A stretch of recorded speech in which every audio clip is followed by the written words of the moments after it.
She says, I wish that I could be like the cool kids, 'cause all the cool kids, they seem to fit in. I wish that I could be like the cool kids, like the cool kids. It's like, do you want to go to yoga this morning? This is what I thought. No, God!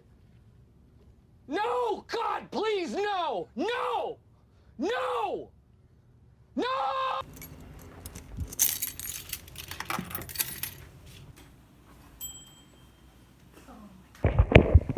Hey, so this is one of our members here at the Yogashala, and I just had a quick question for you. It's kind of serious. I'm kind of hitting a wall. It's my 5th day of doing Mysore in a row, and like today I'm just like, I don't feel peppy. I feel like shit. I don't want to be here really. I feel like kind of tired. I'm gonna be here. I'm gonna do it, but I'm just like, did you ever feel this way? I did.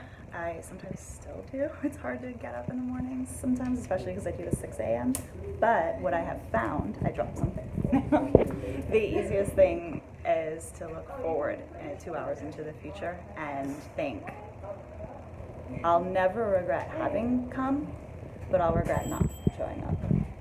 So once I'm at work or once I'm at home and it's already out of the way and I've done it, I feel good about it. But if I haven't done it, then I'm like, man, I really should have gone. So the regret's always in not going. There's never a regret in actually showing up. Oh my God, my life has changed.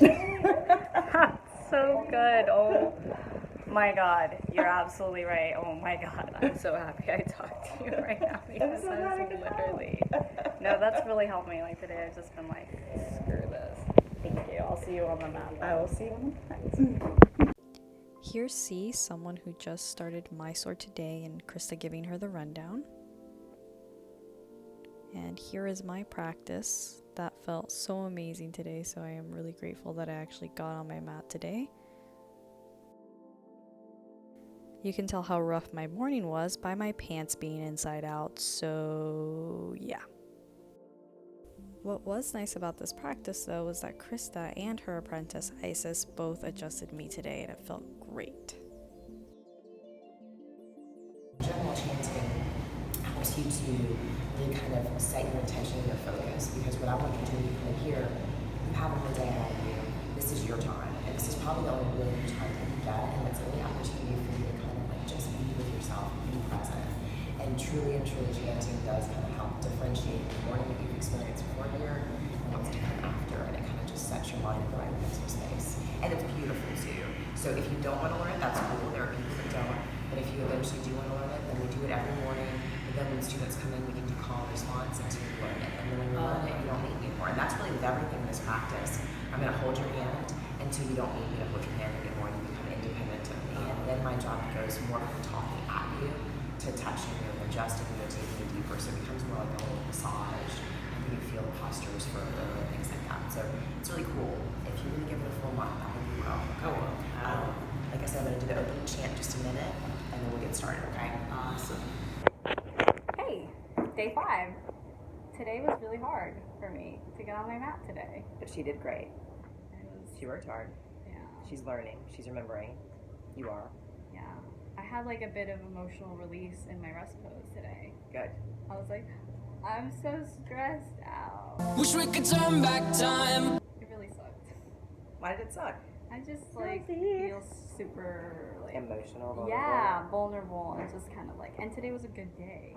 It's just it really started like I don't want to be here, and then I pushed through that, and I'm like I don't really want to be here, and then I loved every second of it, and then in rest I was just like, so it was just like a roller coaster.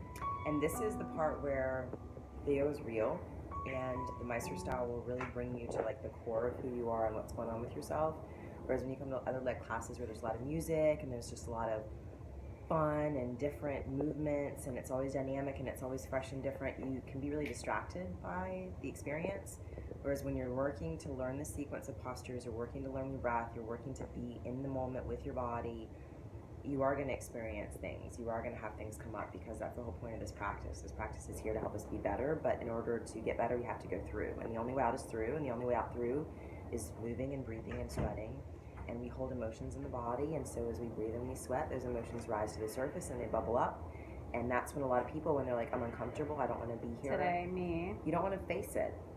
And it's not that you don't want to face it, it's just there's fear, or there is intimidation, or there is, intense vulnerability, I think is, well, it's more vulnerability than fear, and vulnerability this day and age is something that often people look down upon.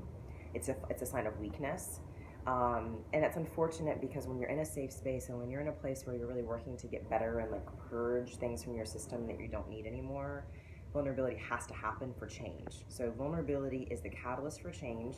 And when you can recognize that and you can accept that, if you want to change, if you want to feel better, if you want to sleep better, if you want to get more fit, then you have to commit to that.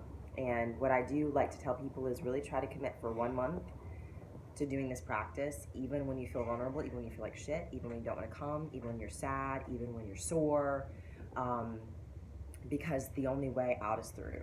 And I can't do the work for you. We can help you. We can hold space for you. And this is a really safe space. We're all doing the same thing that you are. We're all experiencing the same emotions that you are. We're all dealing with our own stuff, but we're doing it collectively in a safe space as a group. And it's a beautiful thing, but you have to do it. You have to do the work. And all it means is you just have to get here, right, Cami? Because no matter what, once you get here, you're going to feel better when you leave. Today was a double challenge because I got here at the wrong starting time, too. And I had to go back home, and I had to sit there and be like, I have to go back in. And I did. And she did. She got here at 6:30 when I was practicing. So on Saturdays, we start at 8:30. I saw your car pull up and I was like, oh, yeah.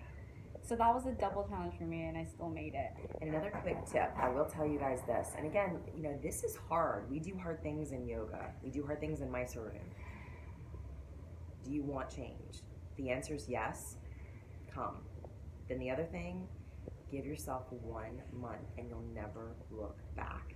But if you just say, oh, I'm going to come try it out, you're going to come try it out, and then your monkey mind's going to say, you know what? I'd rather just go, do a CrossFit class or whatever, which is all good. But this is intense. This is intense because it's working on you, and only you can do that work. So get here. Yeah, I want to say one more thing. It's like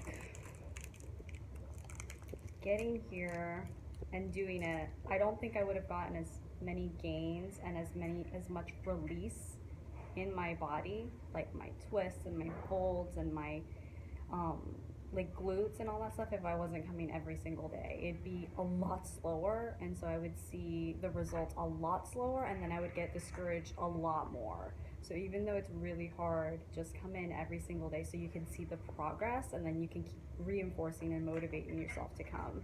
Or else I would still be like, oh, my glutes are still hurting me, and my back is still not releasing enough, and all this kind of stuff. And that would be discouraging to me. What do you think about that? I do agree. I mean, the prescription for Ashtanga yoga is that you do it 6 days a week, and you take off the new and the full moon day, and you rest on 1 day a week. For me, that's typically Saturdays. It just depends. But the first 30 days, just come every day and let yourself see what's going to change.